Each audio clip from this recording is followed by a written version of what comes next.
بسم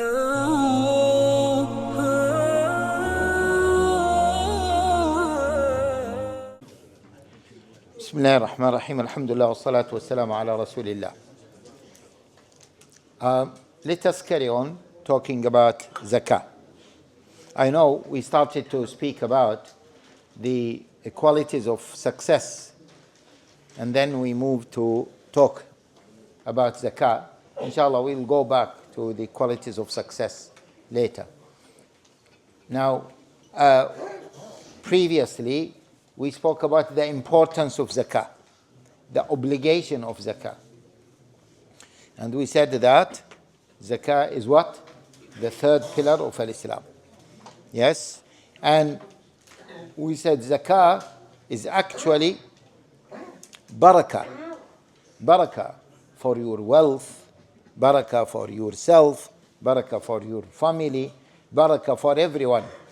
And I don't want to maybe digress a little bit to talk about the impact of zakah on a global level.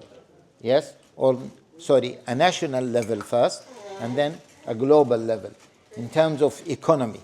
Because there are certain pillars of Islamic economy. One of them is zakah.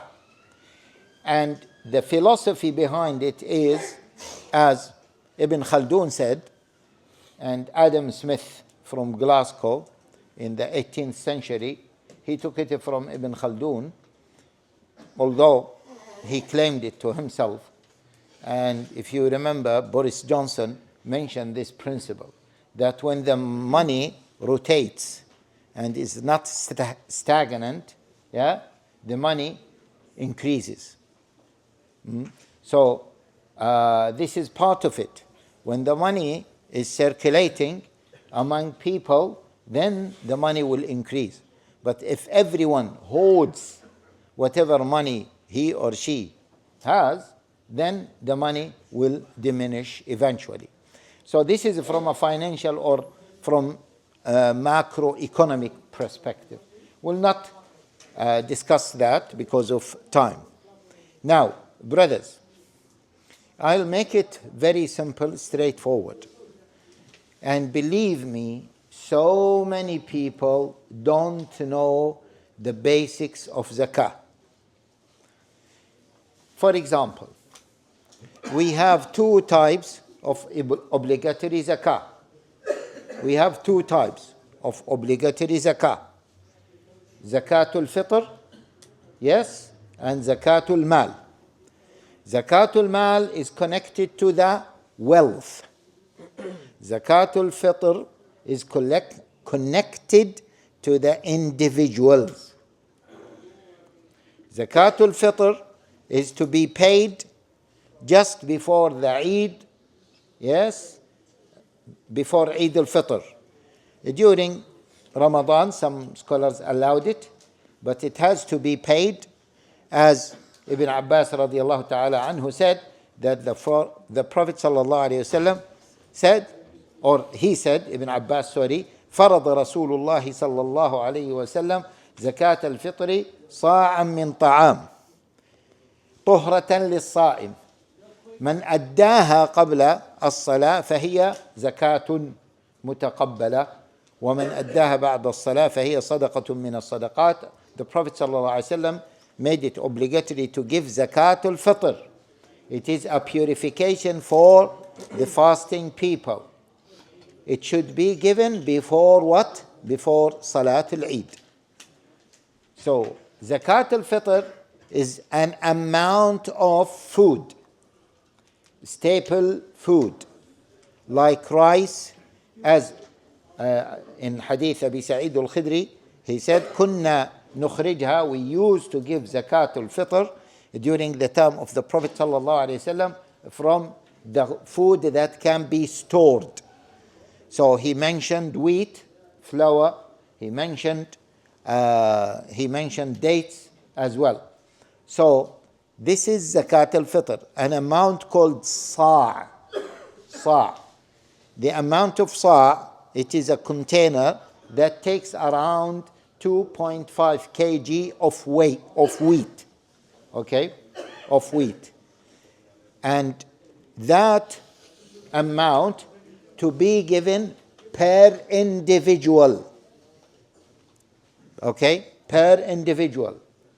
If individuals can pay it themselves, of course, that is the priority.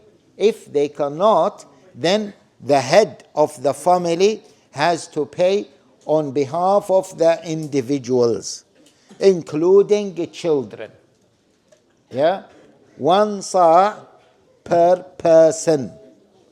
1 sa' per person to be given before Eid. Some scholars, the Hanafi scholars, allowed it to be given throughout the year. Is it clear for everyone? Don't think that this is basics. Believe me, down there I receive questions. People who are confused. They don't know what is the difference. In fact, someone told me that he has been giving his zakah as what? The fitrah. He never thought that there is another obligatory zakah on his money. And one of the key reasons behind this confusion is, unfortunately, most of our masajid, when they talk about Zakatul Fitr, they say Zakatul Fitr this year, £5, £6, £7. So they give the impression that this is your obligatory zakah. So people give £5, £7. They think that they have given zakah. No. This is a big mistake. Masajid do, most of the masajid.